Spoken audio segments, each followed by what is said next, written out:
because now we have our distinguished keynote speaker for the peer preview, and that is, as I said earlier, our Assistant Secretary, Daniel Simmons. And I'll introduce Daniel briefly. He's going to speak, and then he'll take questions, and Karma Sawyer of BTO will curate the questions. So put those in the Q&A function if you can, and Karma will manage that. So Daniel, all of you know here, is the Assistant Secretary for Efficiency and Renewables, and in this position, he oversees this $2.8 billion clean energy division of US DOE. And ERE as a whole not just has energy efficiency and demand side oriented offices like BTO, but of course ones that focus on other demand side sectors, vehicles and federal facilities and manufacturing, as well as renewable energy, both stationary and transportation based. Before Daniel came to DOE, just about 4 years ago, just under 4 years ago, he was at the Institute for Energy Research, where he was Vice President for Policy. He's been very active in the field.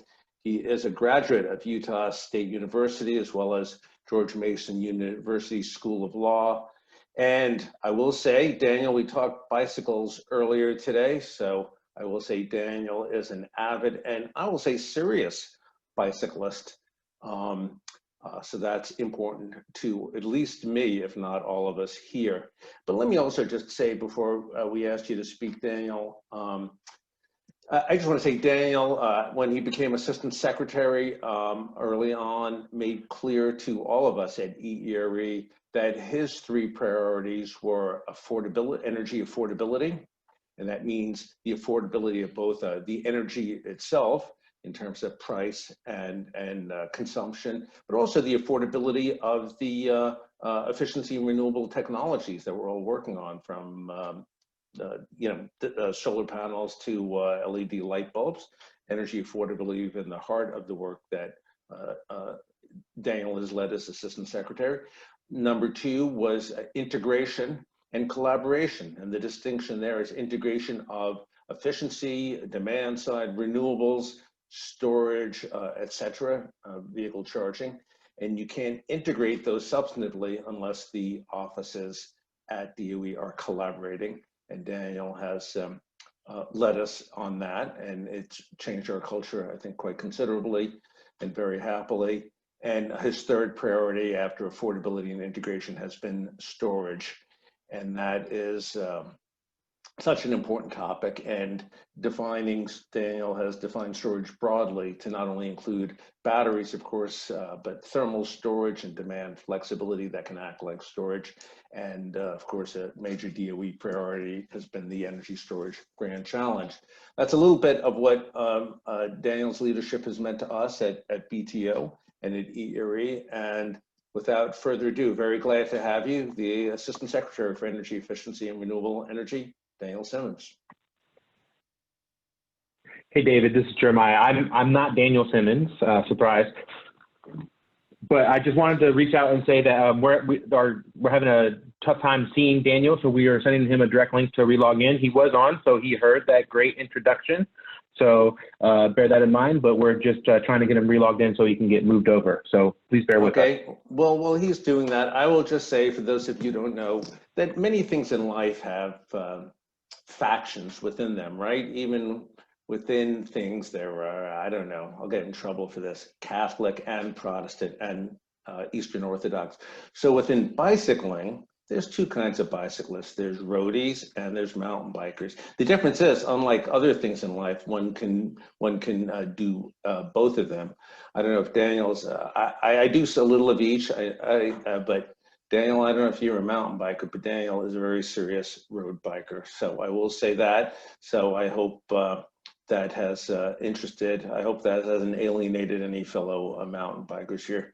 What else can I say to fill the space while the technology moves on besides biking? Let's see. Jeremiah, we're saving our jokes for tomorrow for the social hour, so we can't use those up today. Hey, Jeremiah, one thing that Yeah. came up in the chat is folks can only see the chat from the panelists. They can't see each other's chat. So we think Yeah, we had our we staff can change that. trying to change that. If that hasn't worked, let us know, and we'll see what happens. And I see Daniel's video now, so I believe he is appropriately connected now. All right, I should be. I should be. Okay. So Oh, can you there hear he me is. now? We can hear you and see you. Thanks. Excellent. Excellent. Thank you. You didn't have to wear a necktie just for us, but we really appreciate your the respect you pay us. I would definitely wear a necktie just for you. But you know, thank you all. Thank you for the introduction, David. You know, you mentioned I came back for a second. I heard you say something about mountain biking.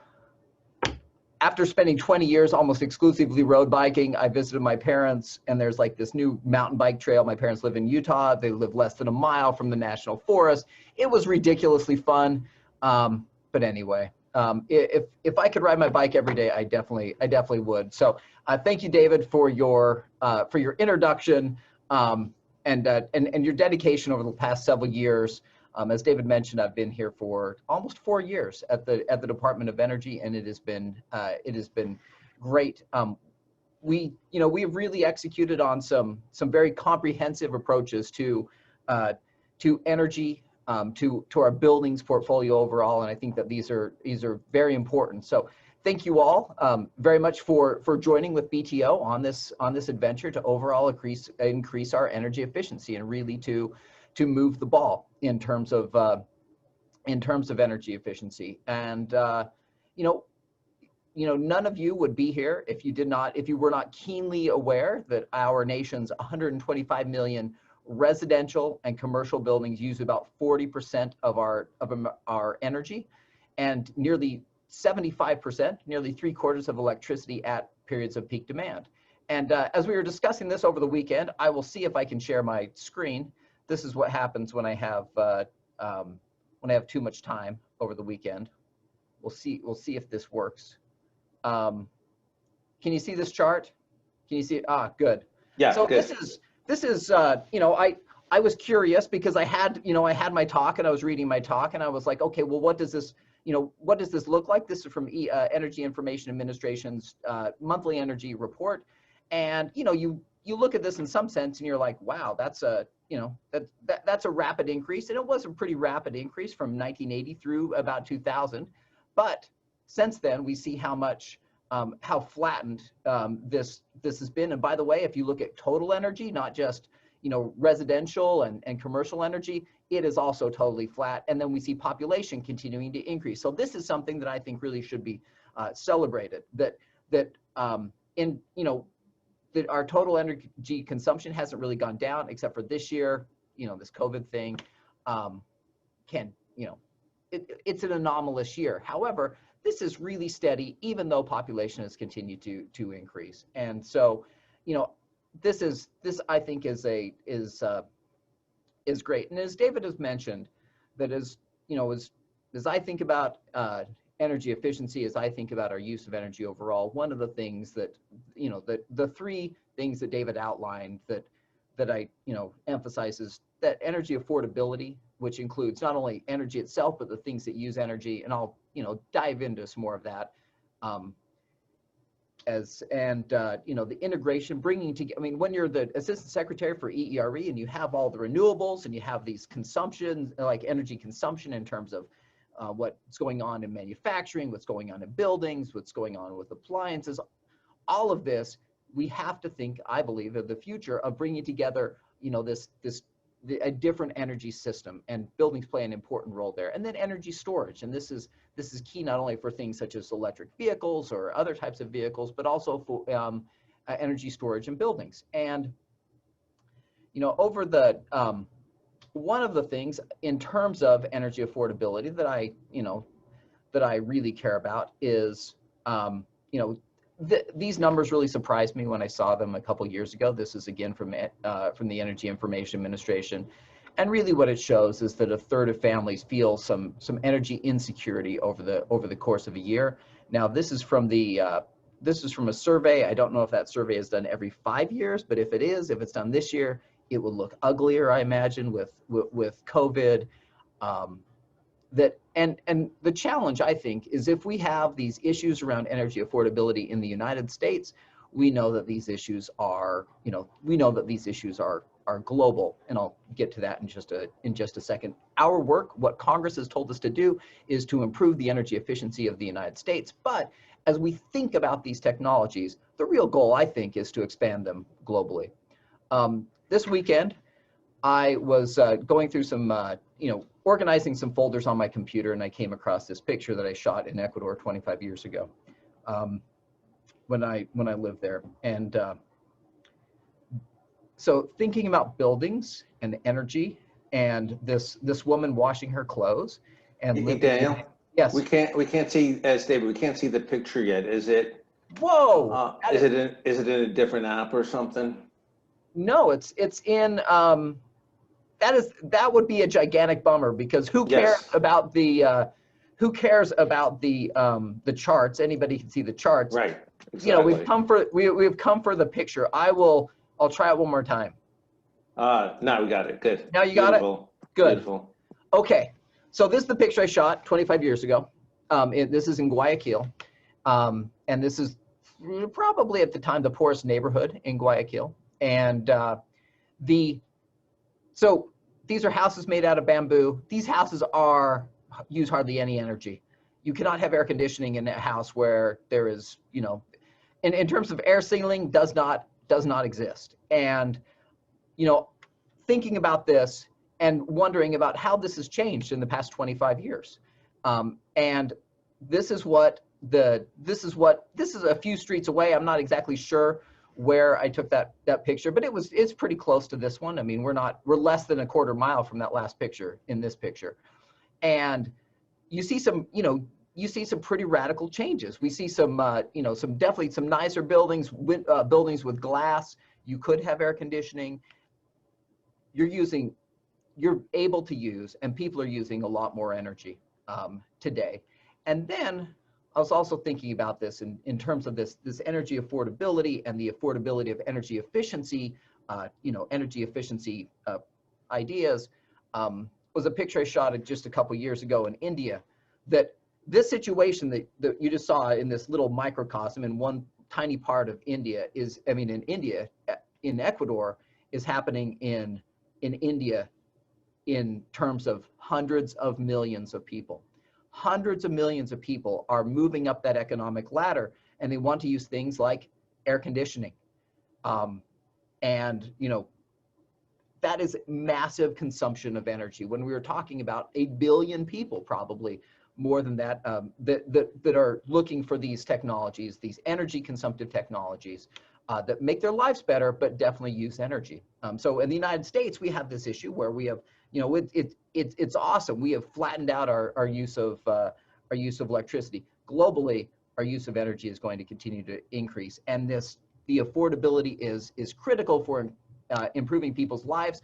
But then the technologies that people adopt, and I think that this is the key, they have to be affordable so that these energy efficient technologies don't just spread just in the United States, but they spread globally.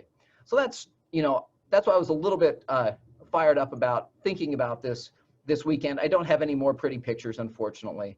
But I just wanted to share those with you because like this idea, I just think is just so incredibly important in terms of affordability, that we need to drive these technologies forward, because the technologies that we take for granted in the United States are proliferating around the world, and making sure that they're affordable, that energy efficient technologies are affordable. That's what people are going to take up. And so it's why I'm fired up about that. So in our work here in BTO, since we last met in 2009, a couple Aprils ago, we have provided $130 million in funding to drive affordability in the United States in terms of cutting edge energy saving building technologies, systems and practices through our 2 benefit funding opportunity announcements.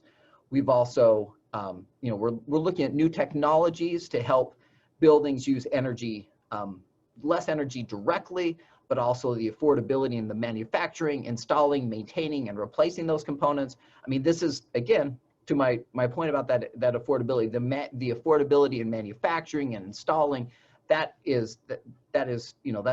really important as the building stock is growing worldwide. Even though obviously in the United States we have new buildings, but we also have a very large supply of buildings that have been around for decades. So we're also, a newer initiative is our Advanced Building Construction, or ABC initiative, which I was honored to help launch in July, where we provided $33 million in funding to drive this forward, to drive breakthroughs in offsite and modular construction, 3D printed, integrated design, new building materials, to really drive this, to drive these new technologies forward in terms of building construction. But also, it's not, and again, this is a global issue, not just a US issue, is how are we integrating buildings into this larger and evolving energy system so that buildings play an integral role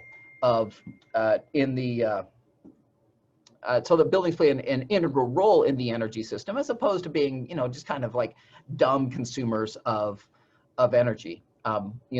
So that integration has at least two different ideas. The first one is integrating a suite of energy efficient improvements together. Our BTO funded research has found that by looking at over 12,000 retrofit projects across the United States, that when you engage in not just like a single component upgrade, but like in a suite of upgrades, that it can deliver between 50 to 80% more energy savings than just the energy component upgrade. So that's, looking at buildings as an integrated system, we think is very important. And then integrating the building into the grid using integrated or connected systems, so that we can, as we deal with this rapidly evolving electric grid and a rapidly evolving energy system overall. And this is where I think it is, I've been very grateful for the work that BTO has done in terms of their Grid Interactive Efficient Buildings, or GEB, that the office, I think, has really like taken this idea and really run with it, and to really drive these ideas forward. A couple of years ago, I testified before the Senate about this, about this idea. Today, our portfolio in terms of these Grid Interactive Efficient Building R&D portfolio now has 60 different projects. And we've learned a lot about the true value propositions of what is possible, and the best technologies for providing load flexibility, to optimize buildings, to deploy these flexible loads, and how to validate and verify the grid services work as intended. Now, one of the things that we see is that when we're talking about this connectedness, both inside the building, connecting buildings to the grid, connecting a bunch of buildings, together, networked with the grid, that connectedness, that that digitalization or digitization comes at a price, and part of that price is cybersecurity concerns, and not just concerns, but concerns about the cybersecurity reality. And we recently have funded more than $10 million of work on cybersecurity for GEBs, and we'll continue to invest in prevention, detection, and adaptation to ensure the resilience of our building energy system. In fact, just last week, I visited Idaho National Laboratory. I visited their cyber, I think they call it Cyber Core, which is their building dedicated to cybersecurity. And I was very grateful to see some of the work that was going on. But more importantly, one of the things that I was happy to see from their perspective was just how important the building office takes cybersecurity, because we cannot have this connectedness if it is just a cybersecurity disaster. And so it was, cybersecurity will be able to drive these ideas forward, as the only way that we can go forward in terms of the connectedness and the opportunities there is if we have, if it is cyber secure. I'm grateful that I've had the opportunity to see some of the first kind of community scale experiments with GEBs. I visited Hoover, which is just outside Birmingham, Alabama, and it was really cool. There are 62 single family homes there that now use 44% less energy than comparable all electric communities and 34% less power demand during winter peak hours. And so that was great. And the success of that community, that they worked on a similar concept instead of, that one was in Mississippi, the other, Mississippi, my goodness, Alabama. When I spoke down there, I forgot where I was, honestly. I can't get it straight. Birmingham. Daniel, we'll correct the tape so you're not in any trouble with anybody.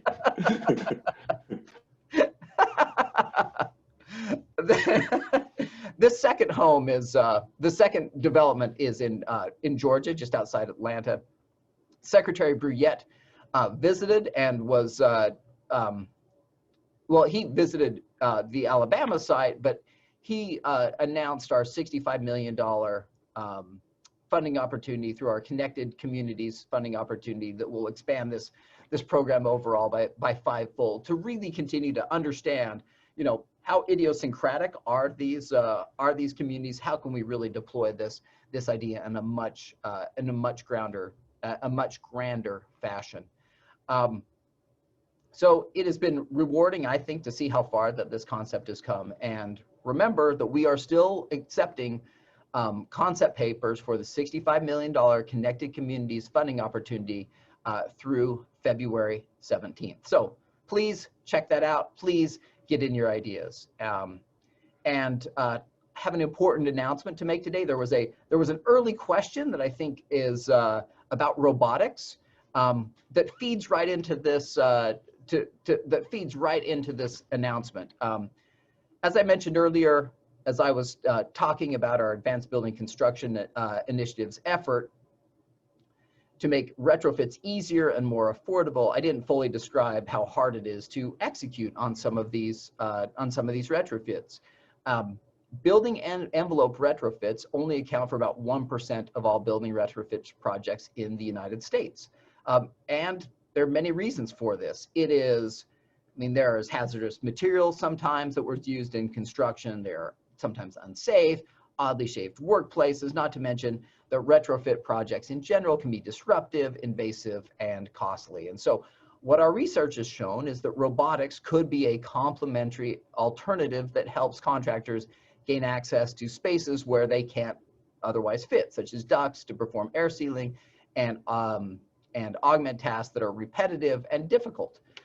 So we hope to change that. And today I'm announcing that we are releasing $5 million in funding for our first ever American-made buildings prize on, this is a heck of a name, envelope retrofit opportunities for building optimization technologies, which you can now just forget and just call it the E-Robot Prize. So E-Robot, with today's announcement, we are working to harness American ingenuity to deliver low-cost, minimally invasive robotic building envelope retrofit solutions that can reduce building envelope retrofit cost by 50% and envelope contributed energy losses by 30%. So successful ideas will work to create safer and faster retrofit process, ensure consistent higher quality installations, enhance construction retrofit productivity, and improve overall energy savings of the built environment. As someone who lives in a home built in the 1940s, I would definitely like to see some improvements in terms of energy efficient retrofits, particularly around building envelopes. So this new prize is a great example of public-private partnerships. As I laid out, the Building Technology Office, working with the national labs, and all of you have been great partners as I've had the opportunity to work with you over the past 4 years. I really appreciate that. I really appreciate all the engagement that all of you have had to drive together, to drive forward and improve the energy efficiency of the built environment. So thank you for your time, and I'll be happy to answer some questions. So Karma has been looking at some questions, and hopefully there'll be a few in whatever time is remaining. Sure. Hi, Daniel. How are you? Good. So nice to have you join us today. We really appreciate it. Thanks. It's good to be here. Yeah, it is exciting. It's so funny. I haven't seen your office in so long. I have a couple of questions here from our participants. The first is related to your photos. You will appreciate that we also got some requests for additional photos. They seem to really like them. But Reshma Singh asked a few related questions. One being, do you think that we can take American energy efficiency technologies to emerging economies like India? And kind of the related part of that is, would you also consider bringing affordable, low embodied carbon or energy construction principles from other countries? So on the first one, on that visit to India, one of the things, well, actually that was 2.5 years ago, in the lead up to that, where I was briefed, we saw some of the challenges that we had working with India, as in this isn't like a challenge working with India itself. Like in terms of buildings, the building stock in the United States and India is substantially different. So the key, I think, in working together and having a successful collaboration as we think about these things again, is where is there overlap? Where are there technologies that can work both in the United States and in India? And yeah, I guess I could have shown some better pictures of Ecuadorian construction techniques, which are much closer to India's, given that just given the various thermal demands. Yeah, they're like we need to work hard on the front end to figure out the areas where there can be overlap. I very much believe that, especially in areas of connectedness, that those concepts will translate rather directly in the United States and in India. And given India's technological forwardness, that picture was actually of a picture of Bangalore, India, which is really the tech capital of India. So in that way, I think that there's a lot of opportunities. And again, one of the reasons that we have seen a widespread photovoltaic solar adoption around the world, and it is just going to continue, is because that is low cost technology. What are these technologies that are low cost, that work for us and that could work around the world? I think that's a key area to consider working on. I mean, obviously one of those things is on air conditioning, just given the dramatic rise that we will see. How can we have lower cost and more energy efficient air conditioning? I think is a very important area for collaboration. Yeah, I completely agree. And I would be in so much trouble if I didn't point out that passive cooling is also a huge opportunity. And you can look at things like shades and cool roofs that I think are really used in a savvy manner abroad. And we do a lot of work to support those efforts here too. So, these challenges do have some universality to them, I think. Yeah, agreed. So I know we've got our next session. I don't want to go too far over. So I do have a bunch of questions, but I'll try to pick in a savvy way. Would you be able to speak to how you think ERE priorities are going to change moving forward under a Biden administration? Obviously, I mean, so if you go to if you go to buildbackbetter.com, which is the Biden team's transition website, you can see where they're coming from. One of their 4 priorities is climate change. On one hand, I don't think there's going to be there will be definitely an increased emphasis in terms of CO2 emission reductions. There's no doubt about that. I'll let them to speak to that, to how they want to accomplish that. I'll say that in many ways that there might not be as big of a difference. They're going to have different priorities, but when you do energy efficiency, when you use energy more efficiently, you're not emitting as much carbon dioxide emission. It's as simple as that. When we drive down cost of renewable energy, and that's what gets deployed on the grid, we're not releasing carbon dioxide emissions. And so those are areas of common interest. Now there's obviously going to be some changes, but I believe that much of the work will continue with just a different area of emphasis is kind of my take on that. Yeah, that's great. We really appreciate you giving that insight to us and to all of our guests here. Well, we are at 1:15. I'm going to ask you one quick question before we hand it over to our next panel, kind of in the same spirit. If you can give a piece of advice to some younger folks that are entering this field and are really excited about being involved in clean energy and energy efficiency, what would that be? Well, just given my current thoughts is about you know, scalability and low cost, because like these are technologies that will literally change the world. They will make our lives better in the United States, which, you know, is something I care about, but it'll make the lives of people better globally when we can have low cost, energy efficient technologies, whatever those may be. That energy is critically important. You know, I love the picture of the woman washing her clothes.